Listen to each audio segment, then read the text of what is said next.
Komið sæl og verið velkomin í Kvöldljós. Ragnar Gunnarsson heiti ég og verð með ykkur í kvöld ásamt góðum gesti. En fyrst vil ég byrja á því að þakka þér fyrir að vera með okkur í kvöld. Þakka fyrir bænirnar og hvatningarnar. Þetta er ómetanlegt. En í Kvöldljósi verður ekkert öðruvísi heldur en hefur verið undanfarna áratugi. Við viljum draga það fram að það sé eðlilegt að vera kristinn. Við viljum draga það fram að það sé verulegur ávinningur að vera kristinn. Og hvað frelsarinn getur gert fyrir okkur. Og til þess að tala það er hann kominn hérna, hann Skúli Már Matthíasson. Velkominn. Takk. Ég ætla nú ekkert að kalla þig fullu nafni eftir þetta, það eru bara Skúli. Já, það er glæsilegt. Já, við ætlum að draga þetta fram sem ég var að tala um áðan. Já. Hvað frelsarinn getur gert fyrir mann. Algjörlega. Og þó að við komum kannski ekki alveg að því, þú ert 29 ára í dag og þú kannski smakkar það ekki að fullu fyrir þú varst 27. Nei, í rauninni. Fullu, já. Að fullu smakkaði það cirka 28-29 sko. Já. Þannig að þetta er ekkert svakalega langur tími. Nei. En ótrúlega sterk upplifun sem að ég hef fengið. Síðustu 2 ára, þegar? Jú, síðustu 2 ár sko. Já. En hver er Skúli, við hvað starfaru og svona í hvaða kirkju ertu og svona þess að gefa okkur aðeins mynd að þér? Í dag starfa ég hjá fyrirtæki sem heitir Dekkjahöllin, Skeifunni 5 og búinn að vera þar síðan í september í fyrra. Og ég svo sem er náttúrulega bara strákur sem ég er bara góður strákur, orkumikill og duglegur og gaman að lífinu. Er í kirkju sem heitir, við köllum CTF og er með hópi sem kalla sig United Reykjavík. Já.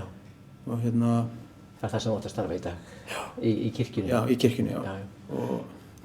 Og þetta starf felst bara út af það að elska fólk til lífs. Já. Að dæma engan og taka vel á móti öllum. Já, í United. Já, í United starfinu og að hjálpa heimilislausum og hjálpa þeim sem virkilega þurfa á hjálpina að halda. Já. Og vera til staðar. Já, við ætlum að tala meira um þetta á eftir í lok þáttarins, en er til einhverju heimilislaus á Íslandi? Já, það er það. Það er það? Já, alveg fullt sko. Já. Það er það. Það verður gaman að kynnast því og eftir. Já. En okkur langar til að kynnast hér fyrst, svona, ef þú segir okkur bara svona, þinn vitnisburð. Fæddist einhver staðar? Já, ég fæddur á Akranesi og á yndislega móður sem er mér allt í dag. Ég svo sem uppeldi mitt er þannig, ég fæðist á Akranesi og 1983 og er þar fram að 5 ára aldri. Mamma mín fór frá pabba mínum þegar ég var cirka 1 árs. Hann drakk mikið og kom ekki rosalega vel fram þannig, var alkoholisti og er þetta í dag og svo kynnist mamma fósturföður mínum sem ég kalla pappa í dag. Fórum bara mamma frá pappa henni 5 ára og flutti bara á Nei, hún fór frá henni þegar ég var 1 árs. Já, ok. Hún flutti bara út þegar ég var 1 árs sko. Já.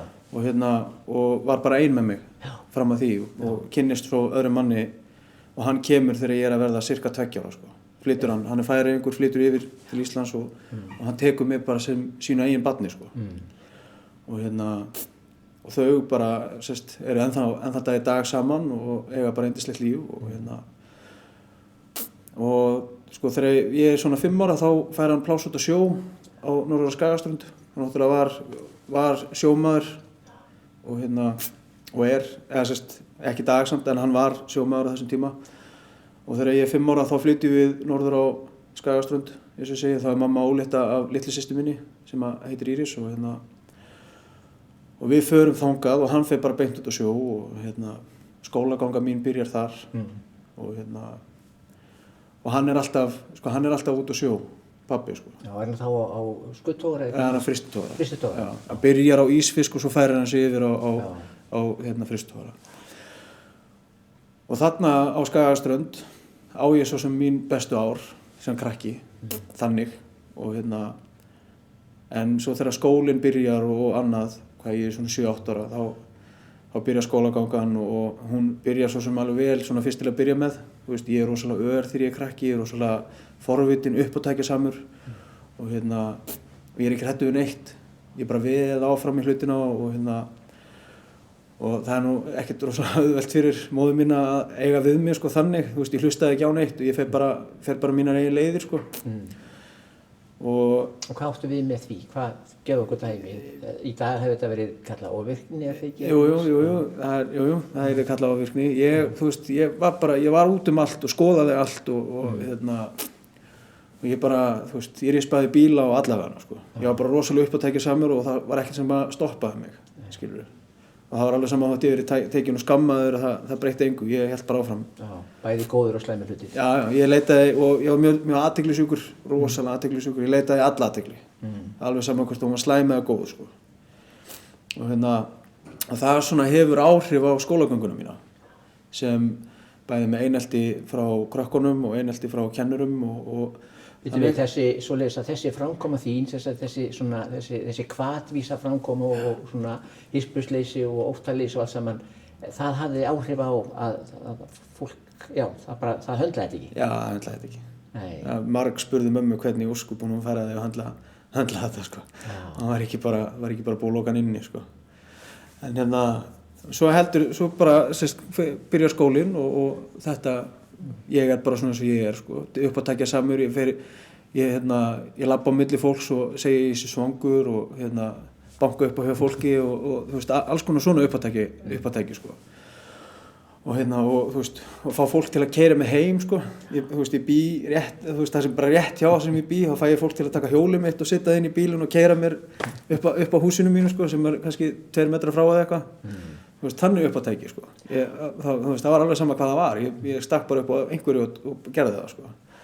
Og þú veist, þegar ég er krakki, þegar ég er svona 3 ára, þegar mamma er að taka til heima, sko, að þá er ég að rústa öllu og hún fær nóg og setur mig út í garð og setur mig í svona beisli sem að er í barnavagnunum, sko. Já. Og setur spotta í snúrustöðurinn, þannig að ég geti nú verið í kring að leika mér. Og svo bara lítur hann að mér í 5 mínútur og ég er horfinn, sko. Ég er bara búinn að losa mig úr beltinu og stungin af, sko. Og mamma finnur mig, síðan fyrir hún á lögreglustöð að leita, fá hjálp að leita af mér, sko, og þá er ég bara þar, skilur. Þannig uppátæki var ég, þú veist, það var rosa erfitt að beisla mig niður, sko. Já, í orðsins fyrstu merkingu. Já. Og þetta gengur ekki vel þegar þú ert komin í skóla? Nei, þetta hafði áhrif á bæði kennaran og krakkana, sko. Já. Og það er bæði andlegt og líkamlegt ofbeldi sem að ég lendi í skólanum, sko. Hvað þýðir það svona, af því ég hef ekki hugmynd hvað eineltisofbeldi er, hvað er það? Það er bara niðurbrot, skilur. Það er bara, þau hópar saman í kringum mig og eru bara, þú veist, stanslaust að pikka í mig og stanslaust að fá mig til að gera eitthvað, koma mér í vandræði og Já, þau vita það að þau fá viðbrögð. Já, þau fá viðbrögð, sko. Af því ég er svo áhrifagjarn að ég bara gera það, skilur. Já. Og það verður skemmtilegt. Það verður svona skemmtilegt, sko. Leita mér þessi athygli, sko. Að fá þessa athygli frá krökkunum. Þetta eru börnin. Hvað áttu við með að kennarar hafa tekið þátt í þessu líka? Sko, það var ekki takt að hafa mig inn í kennslustofunni, sko. Þá er ég tekinn afsviðis, settur fram á gang og látið læra einn. Já. Skilur. Þú veist, af því að kennararnir, vitneskjan einelti og vitneskjan ofvirkni var kannski ekki eins mikil á þessum tíma. Þannig að það eina sem að þau gátu gert í raun og veru var bara að setja mig fram. Já, þau bara gerði það besta sem þau gátu. Já, í rauninni. Það sem þau gátu, það var ekki það besta sem átt að gera. Nei, í rauninni. Bara það sem besta þeirra. Já, algjörlega. Og þannig þú veist, þannig er þetta bara það sem fram í sækir, sko. Já. Veist, svona er þetta einelti. Svo er ég í íþróttum og annað og veist, ég átti rosalega erfitt með að setja kjur og fleira og veist, ég lendi í þessu líkamlega að vera að kýla með svona í öxlina og eitthvað þannig, sko. En ég er samt alltaf, sko, ég er alltaf rosa glaðlyndur, ég er brósmikill og rosalega svona glaðlynd barn. Alveg með ljóst hár og eins og segi, bara rosalega Engils útlit. Já, engils útlit líka við, skilur við. En ég er náttúrulega eins og ég segi, var mikið uppátækjasamur og annað, sko. En hvaða áhrif hafði þetta á þig? Þetta hafði náttúrulega ekki góð áhrif á mig, sko. Svo þegar ég er orðinn einn, þá líður mér ofboðslega illa, sko. Já, yfir þessu minningunni yfir því hvernig dagur er búin að ganga fyrir sig. Já, þegar ég komin einn inn í herbergið, þá er ég að kýla í veggina heima og græt og annað, sko. Líður ofboðslega illa, skilur við. Skil ekkert út af hverju ég fæ, þú veist, ég sé náttúrulega ekki sjálfur með, en ég skil ekki út af hverju ég fæ þessa meðferð, sko. Já, Og þér fannst það ósanngjarnt? Já, sjálfsögðu fannst mér það. Já. Sjálfsögðu og svo upp úr 12 ára aldri, 9 ára byrjaði ég fikta við að reykja og mamma mér reykti á þessum tíma og eins og flestir örugglega, reyktu mjög margir á þessum tíma og ég svona byrjaði að fikta við að reykja.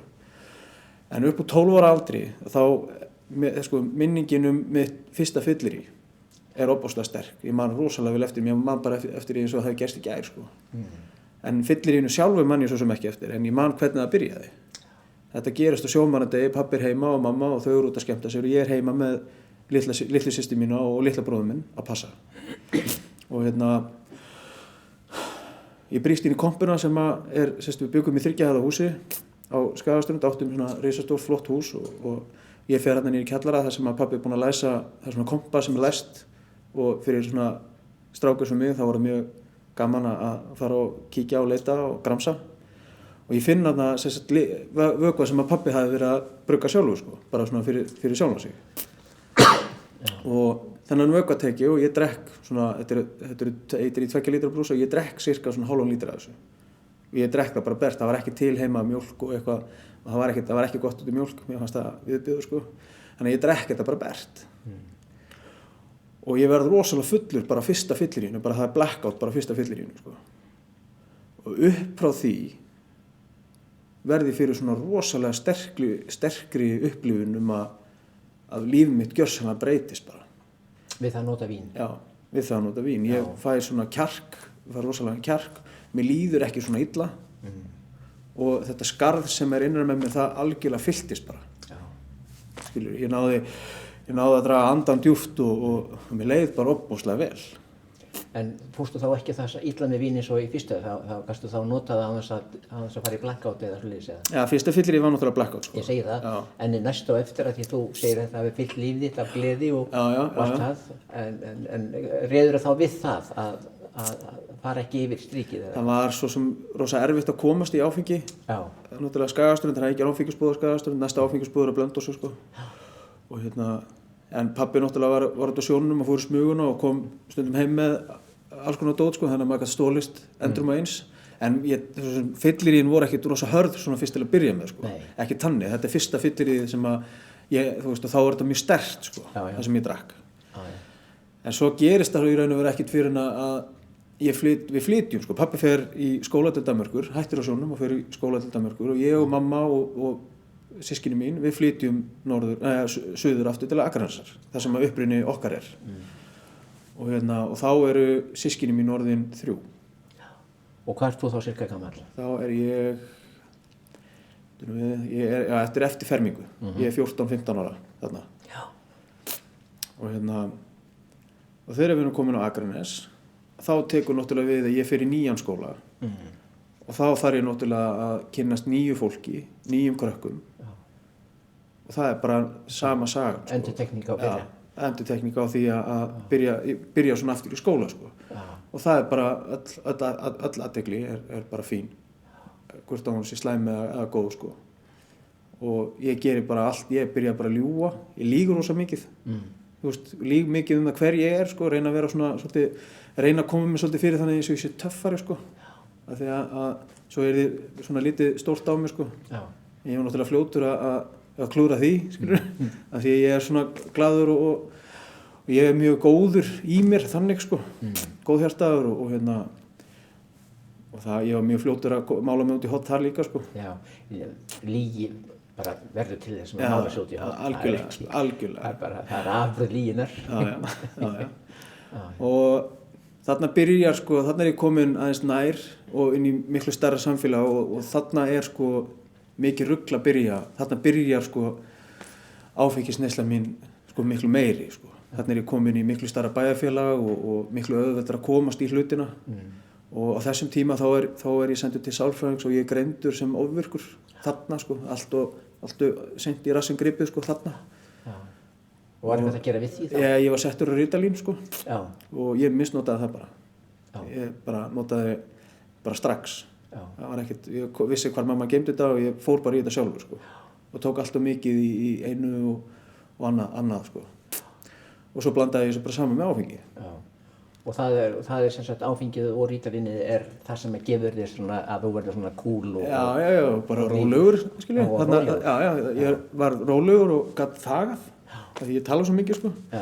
Ég talaði þetta í dag mikið, en þarna talaði ég náttúrulega bara, þú veist, endalaust, sko. Þarna varstu bara alveg rólegur. Þarna gat ég verið rólegur, sko, og einbeittur. Já. Þetta hefur verið lausn. Þetta var svona lausn, já. Þarna var komin svona önnur lausn í lífið mitt, en ég vildi að mér leið svo illa á þessu. Þegar ég var ekki að nota áfengi, mér leiði óbúslega illa, mér illt í magan og annað, þannig ég vildi ekki, ég sagði bara mér, ég vildi ekki vera á þessu, sko. Þannig að þetta var bara fljótt tekið að mér, sko. Rítalínið? Já. Og það var gripið til annars og þá var ég sendur í sveit. Já. Og sendur í sveit upp í Reykholt á bæ sem er kallað Hell. Og það var óbúslega gaman að fara þangað og góð upplifun og það var svona frelsi, vist frelsi, að komast í sveitina og læra svolítið verið í kringum dýr. Ég er rosa mikil dýravinur, sko. Og það var rosa gaman að upplifa sveitina, keyra traktora og annað, sko. Það var óbúslega fínt. Og þarna ertu ekki að nota vín? Nei, þarna stelst ég bara í, sko, ég fór heim alltaf aðra hverja helgi. Já, já. Og alltaf þegar ég fyrir heim, þá er ég að stelast í vínið og svo er ég að taka með mér sígarettur upp í, þú veist, ég mátti ekki reykja þetta, ég mátti ekki gera neitt þarna, sko. Nei. Og ég er að stelast þess að taka með mér úr bænum og annað og reyna að fela mig í hlöðunni og, þú veist, bara eins og ég er, sko. En ekki einelti? Ekki þarna, nei. Ekkert einelti þarna, sko. Þarna var ég bara, þarna leið mér óbúslega vel, sko. Það var óbúslega fín fjölskylda sem ég fór til og þau voru alveg yndisleg við mig og ég var þá óbúslega slæmur á móti, sko, með að, þú veist, braust inn í vínskapinn hjá þeim og tók með mér heim til að hafa með mér heim úr sveitinu, sko. Og urðu þau var við að þú værir að nota vín og slís? Ekki í sveitinu, sko. En þau föttuðu það strax að ég var að stela frá þeim, sko. Já. Þau sáu það náttúrulega strax. Já.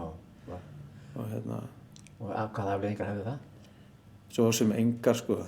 Ég var bara skammaður, skilur. Bara látin vita að ég ætti ekki að stela, sko. Já, já. Heyrðu, en þetta á eftir að versna. Já. En já, allir við tökum bara stutt hlé núna og svo komum við aftur og ekki það að við viljum fara að hlúa því, en þetta átti bara eftir að versna, svo lýsa það eftir að koma í ljós. Taka aðeins núna og á lofgjöf og svo komum við aftur.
Komið sæl aftur.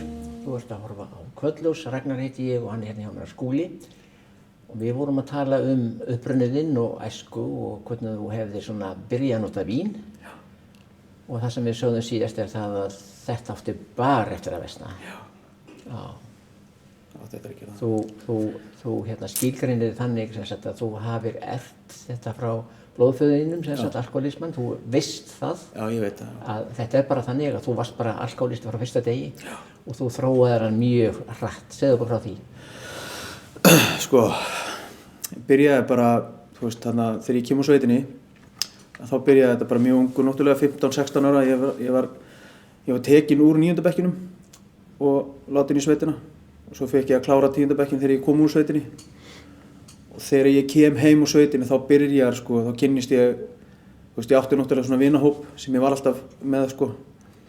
Og þarna kynnist ég kannabisefnum og þessu og þegar ég reyki kannabis í fyrsta skipti þá small aftur það sama og gerðist þegar ég drakk í fyrsta skipti, sko. Þarna var ég komin í eitthvað efni sem að gat haldið mér rólegum og ég gat bara verið heima, þurfti ekki að vera að brjóta eitthvað af mér og vera eitthvað vesena stelandi bílu hjá mömmu og alls konar þannig vesen, sko. En hún þróaðist rosalega hratt, sko. Þetta þróaðist, sko, út í það að vera bara, ég drakk alltaf helgar og var alltaf að reykja á virkum dögum. Og Var þetta með skólagöngu eða varstu að finna? Nei, ég kláraði bara 10. bekkinn og svo tók þetta bara við. Þú veist, ég fór aldrei í neitt framhaldsskóla eða neitt þannig. Ég bara rétt náði að skrifta 10. bekkinn og... En hvernig fjármagnaðir þetta? Ég var náttúrulega, þú veist, ég var yfirleitt með vinnu, sko. Annarkvort í vinnu eða á atvinnuleysisbótum. Já. Og og á þessum tíma þá náttúrulega var þetta ekki eins og þetta í dag, sko. Það var ekki svona kreppa og... Nei. Þannig að það var kannski auðveldara á þessum tíma að komast í peninga og komast í þetta rugl, sko. En svo náttúrulega þegar fram í sækir þá náttúrulega bara fer ég að selja sjálfur og fjármagna mína neyslu þannig. Já. Það virðist þróast líka með að fara að selja sjálfur. Já. Þú hefur ekkert efna á þessu öðruvísi, sko. Nei. Ekki með að við, sko, eins og ég var að nota. Þegar ég er að nota þá er ég bara all in, sko. Já. Og bara þegar þú ert vakandi þá ertu í vímu. Já, og ég er stundum vakandi alveg 3-4 daga, sko. Já. Þegar ég er á keyslunni, sko. Já. En svo komast foreldrar mínir að því, við búum í blokk og ég er með kjallara íbúð, geymsluna bara, stór, fín geymsla, sko. Og svo komast þau að því að ég er að nota og þá verður allt vitlaust, sko. Það bara, pabbi kemur heim skólanum og það bara verður allt crazy, sko. Mér hent í mína fyrstu meðferð en á Vog. Já, og þá ertu, hvað kannski? Þá er ég 17 að verða 18 ára gammal, sko.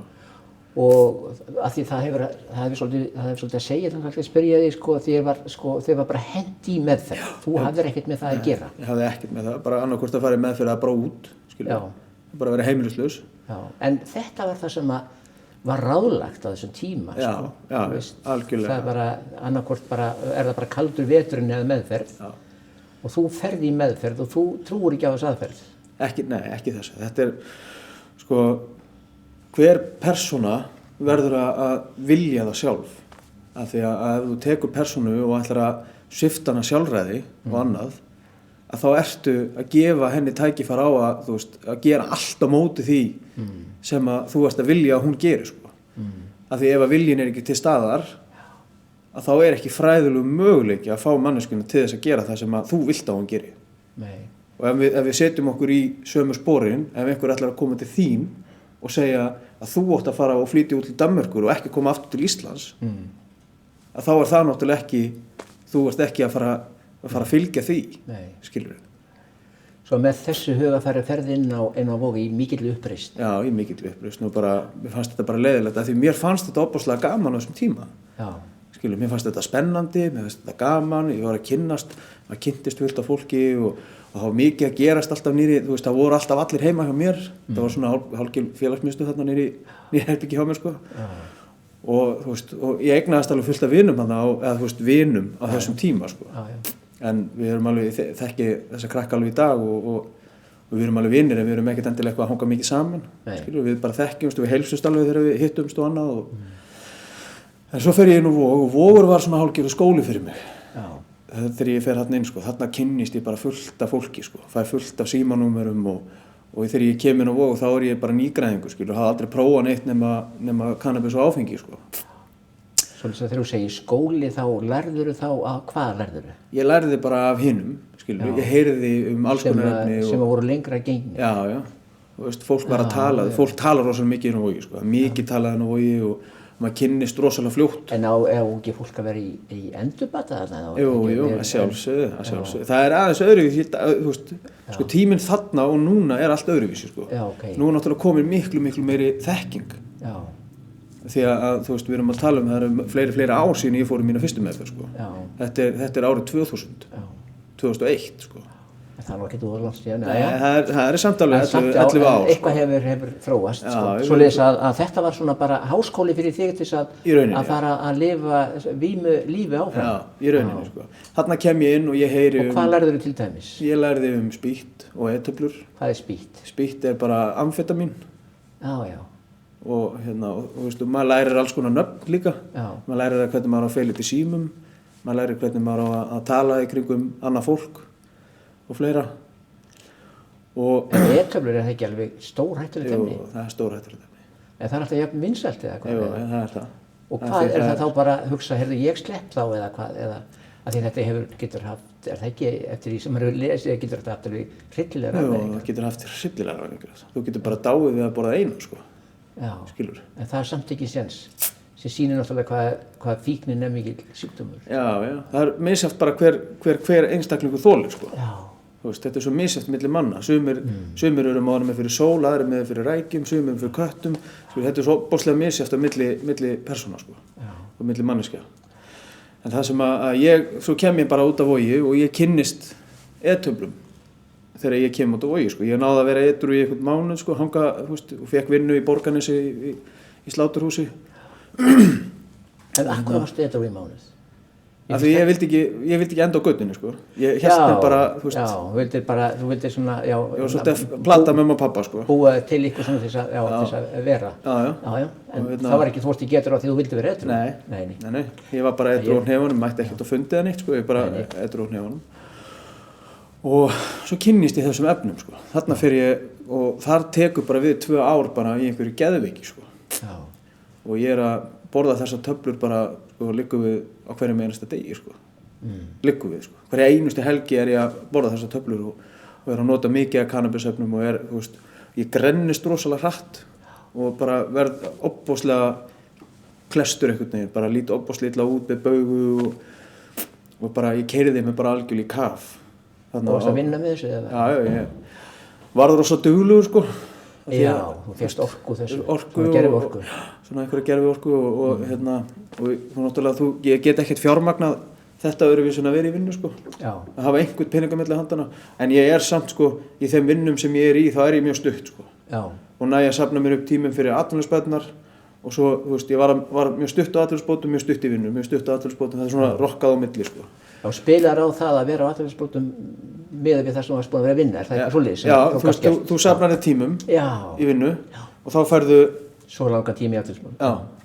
Og einhverja x upphæð sem atvinnuleysisbótum borgar þér á mánuði, sko. Og þetta var bara svona, og svo bara, þú veist, svo fer maður bara að díla, skilur, maður fer að ná í efni fyrir vini sína og maður tekur eitthvað fyrir það og þá getur maður svona fjármagnað neysluna sína meira, sko. En það sem þú veist, og svo er þetta bara, svo fer ég í meðferðir að því að ég er algjörlega bara, þú veist, líkaminn er bara búinn á því að reyna að safna upp orku, skilur. Þú fer í meðferðir til þess að hvíla þig og ná þig líkamlega. Já, ná mig líkamlega. Svo ég geti haldið áfram, sko. Ég er ekkert að fara í meðferð til þess að hætta. Nei.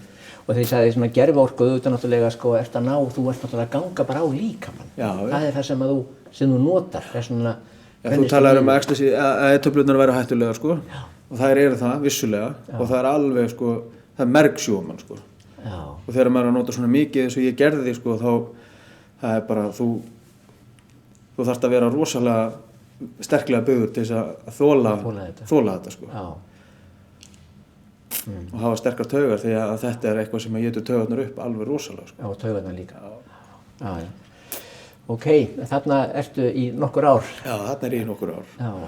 Og er að nota alls konar, þú veist, þetta og kókaín og allt, skilur, ég bara nota það sem ég kemst í og sveppi og allt þetta rugl, sko. Og en það er svo sem ekki, þú veist, þetta heldur svona áfram en svo fer ég meðferð og svo næ ég þarna tíma. Já. Eitt skipti þá var ég bara algjörlega komin í klessu og ég næ einhverjum 9 mánuðum metrum.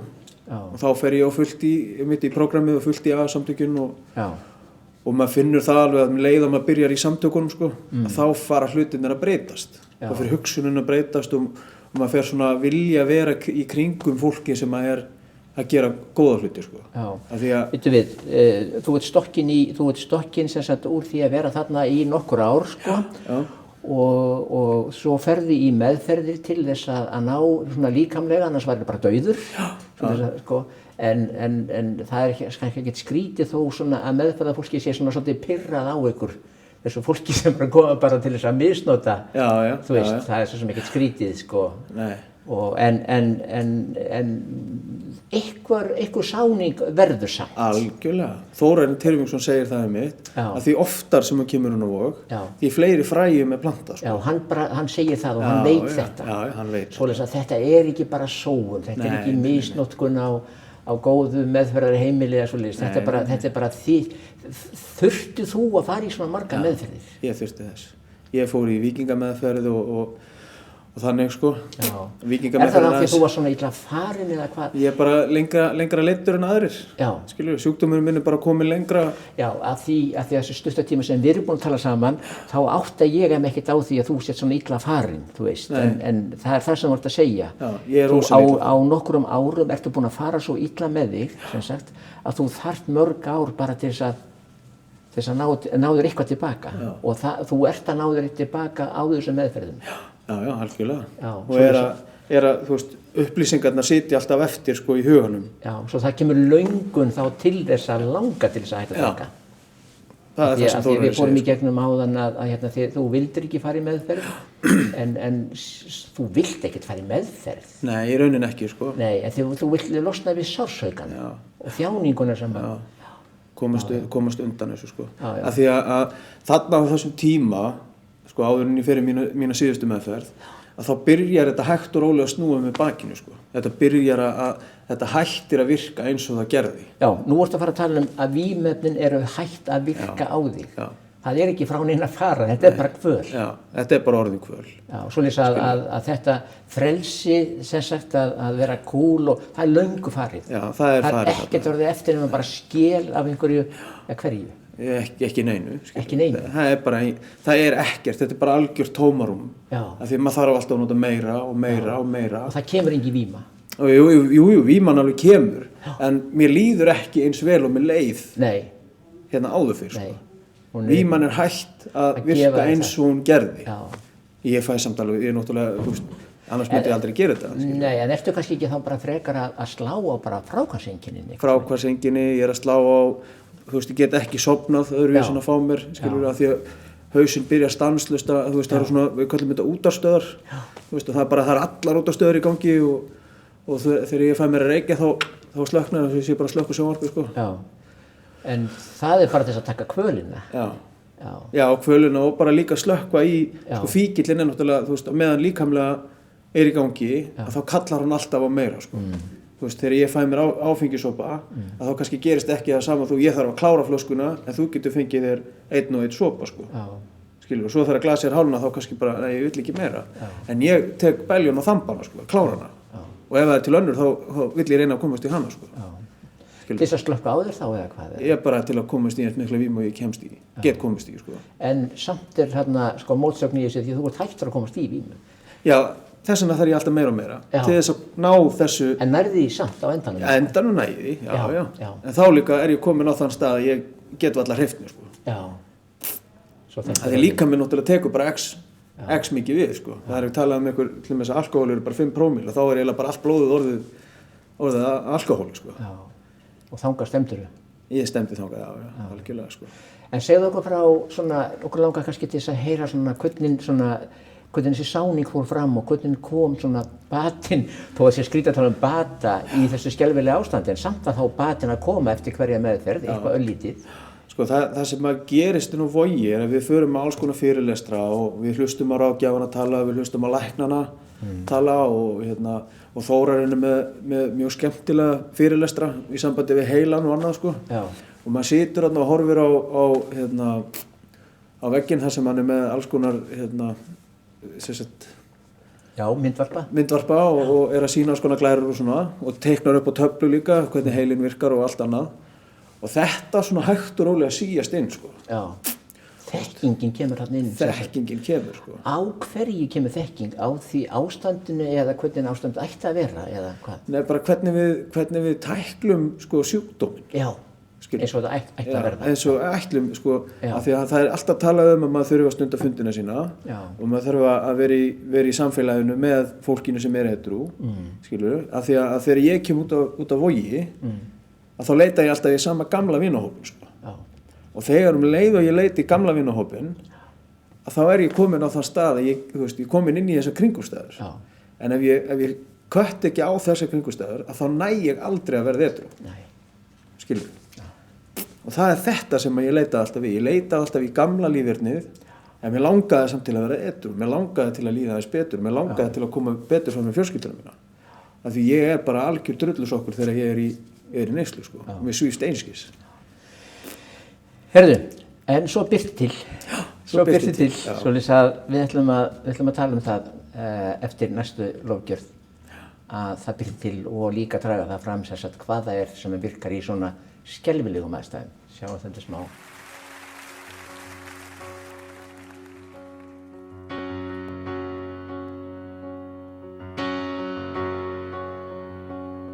Lord, you're leading me with a cloud of day, and in the night, the glow of a burning flame, and everywhere I go, I see you. Everywhere I go, I see you. And everywhere I go, I see you. Everywhere I go, I see you. And you take my hand, and you wash it clean. I know the promised land is light years ahead of me. And everywhere I go, I see you. Everywhere I go, I see you. And everywhere I go, I see you. Everywhere I go, I see you. And everywhere I go, I see you.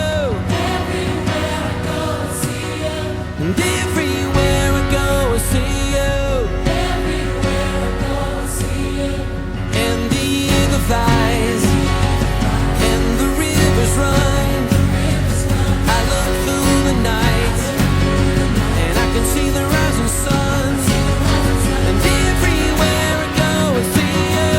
Everywhere I go, I see you. And everywhere I go, I see you. Everywhere I go, I see you. And everywhere I go, I see you.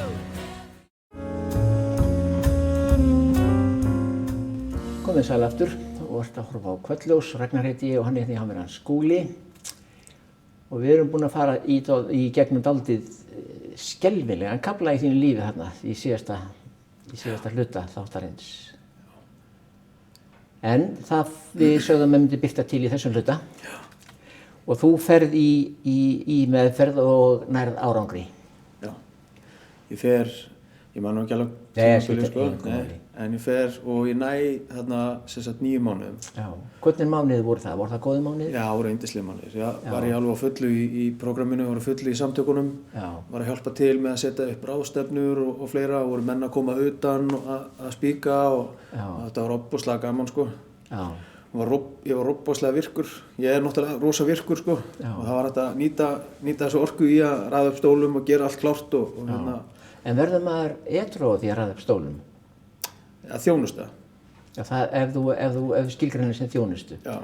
Að þjónusta, ef þú meðanvart að þjónusta þá kemstu út úr þessari endalausu hringekju sem er í hausnum á þér og nærða að nýta, þú veist, að stendur í A-bókinni að ef allt annað bregst að þá 12. sporið sem virkar og 12. sporið er að fara að hjálpa þau.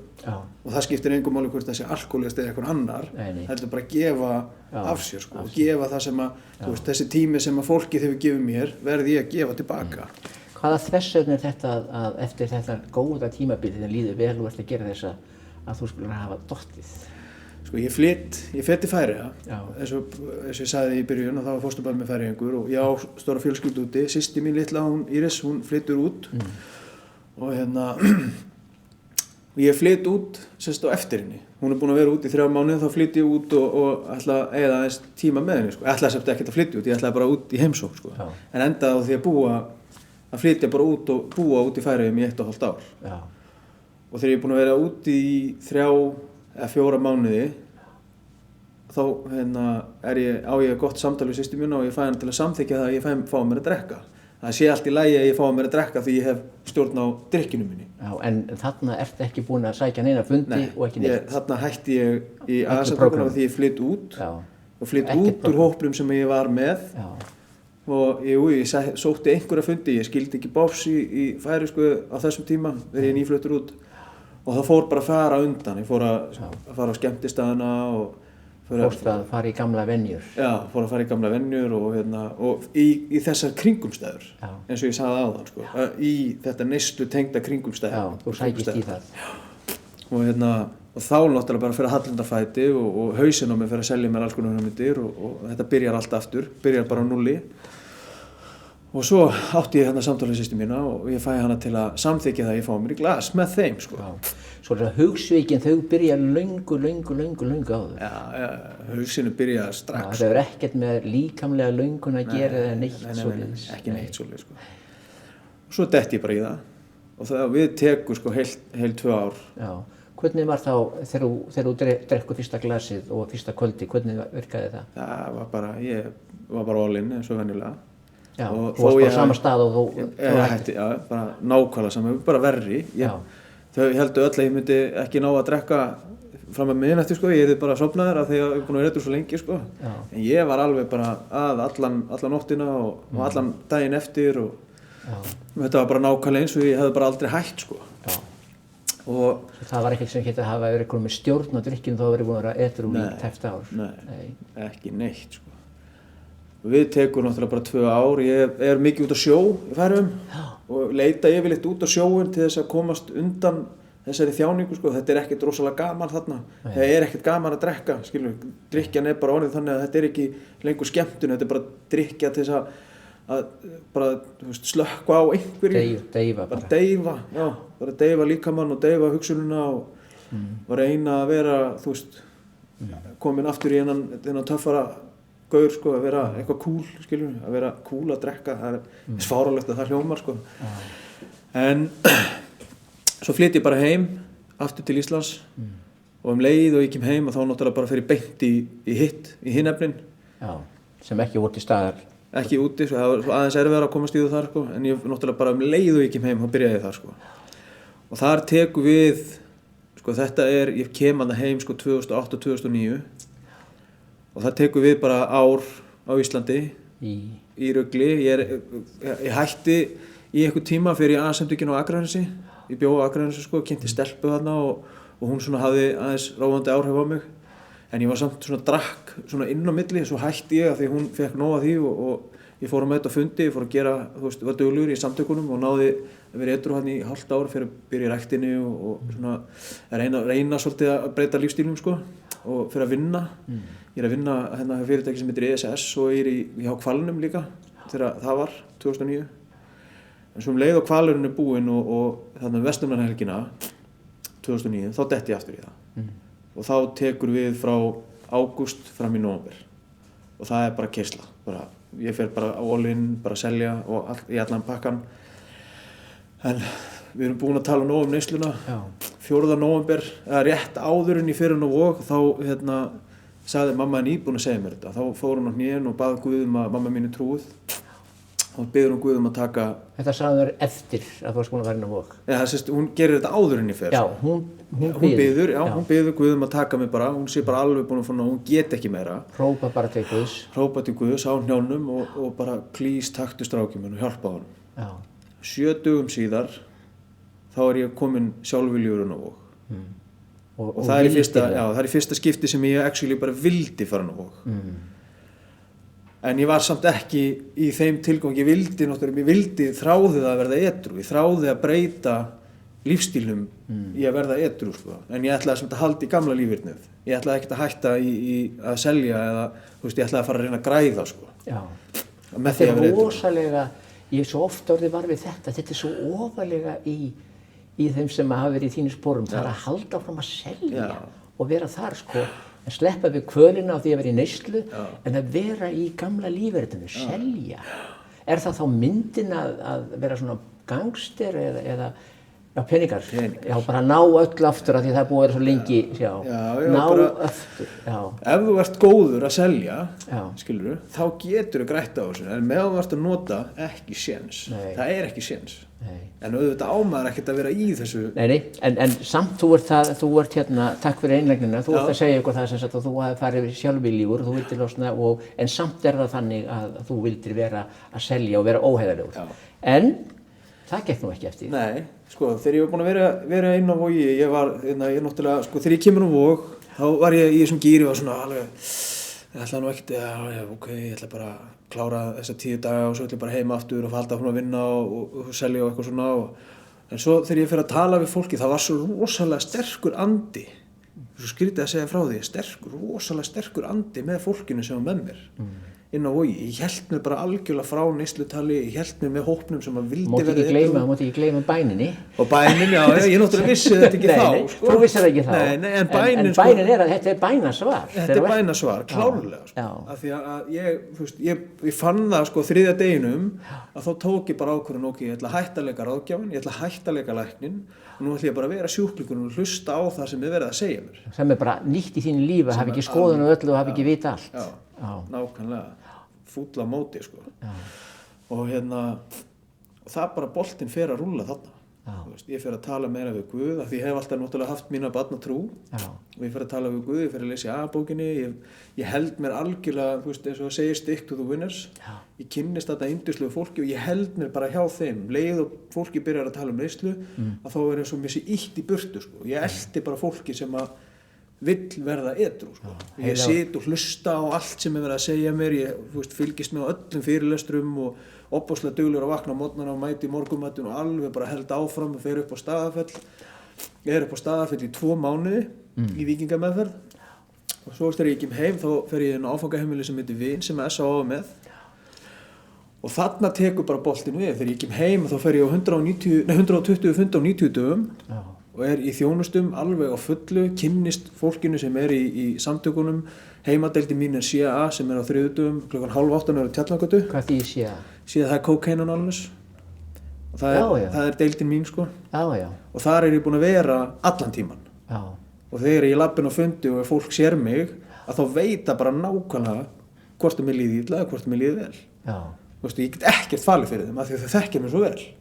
Og það skiptir svo miklu máli að losa sig undan hópnum, gamla vinahópnum sem er í ruglinu og halda sig við fólki sem er edrú.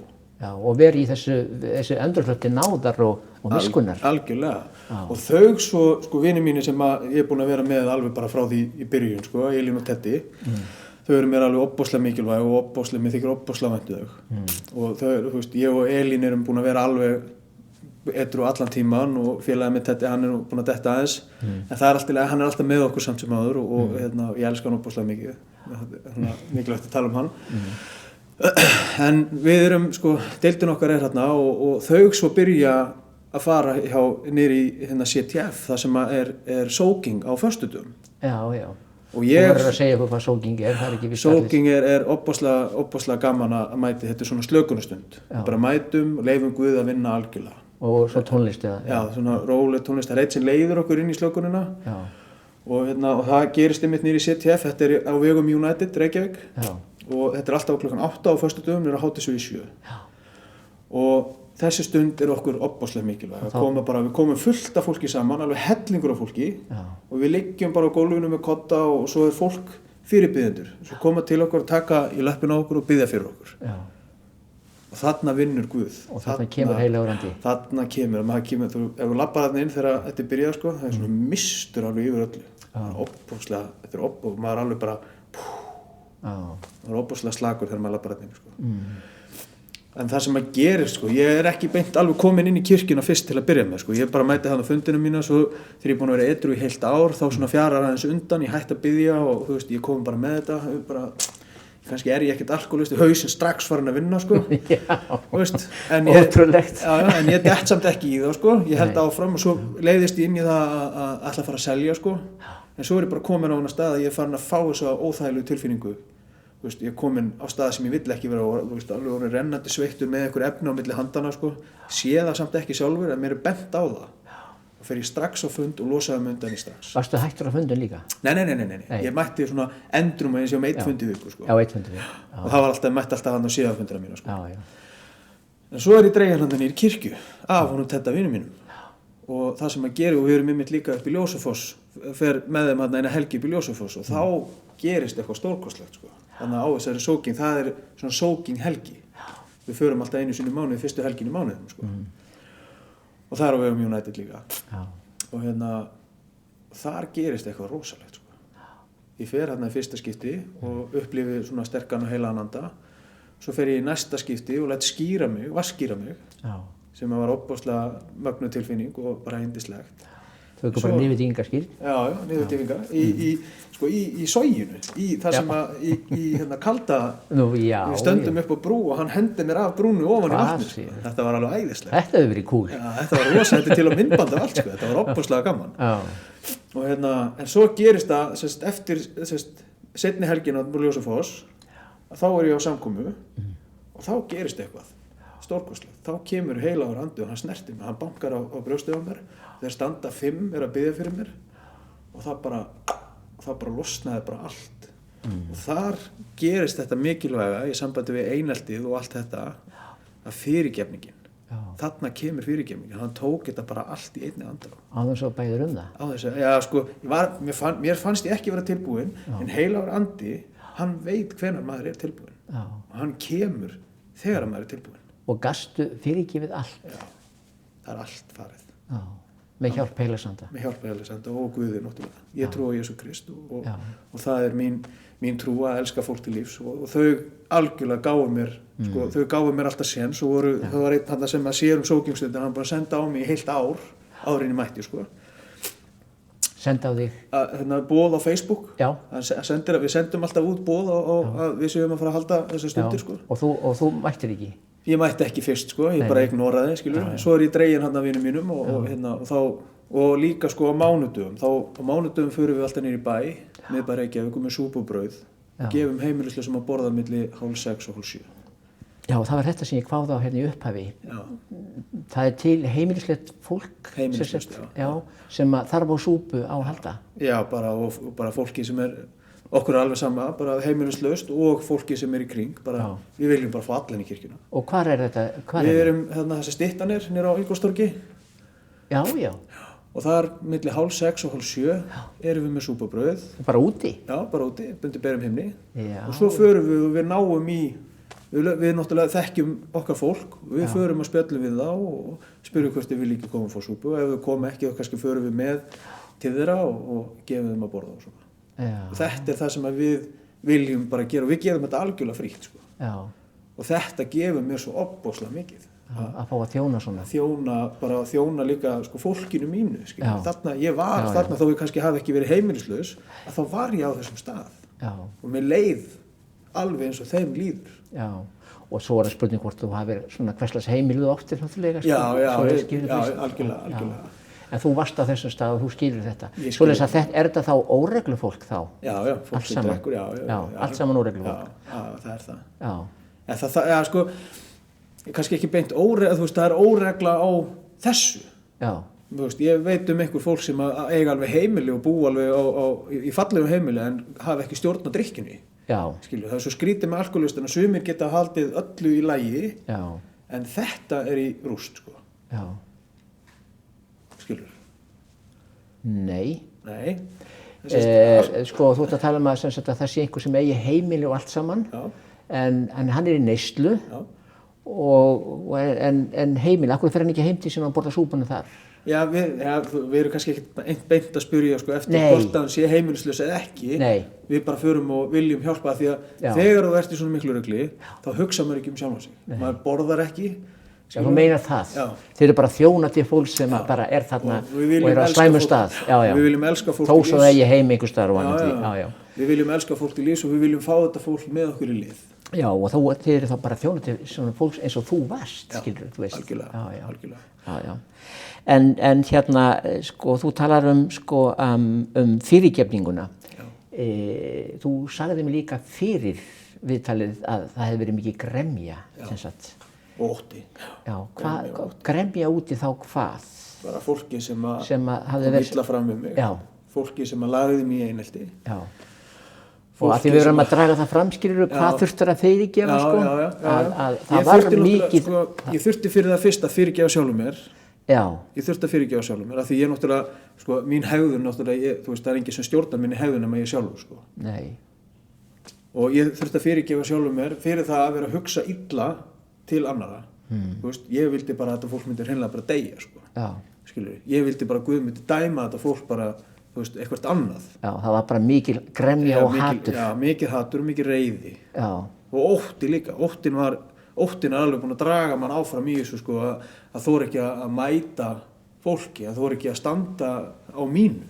Já.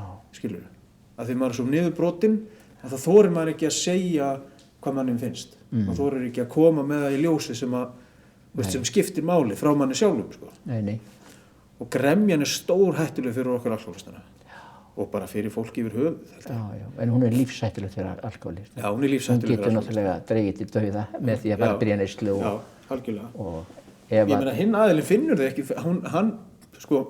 hinn aðilinn finnur í raun og veru ekki fyrir þinni gremju. Nei. Þó að þú sitt reiður, að þá bitnar það náttúrulega bara á sjálfu. Getur verið að fullt af þessu fólki sem að lagði því einhelti hafi ekki hugmynd að það hafi verið að gera það? Já, pottþétt. Já, það var bara að leika sér. Já. Og þú varst bara bánsið þarna sem það var að leika sér við og það veit ekki eins og hvað þú að tala um. Nei. En þú ert uppfullar að gremju og ótta sem er að leiða til dauða. Var. Já.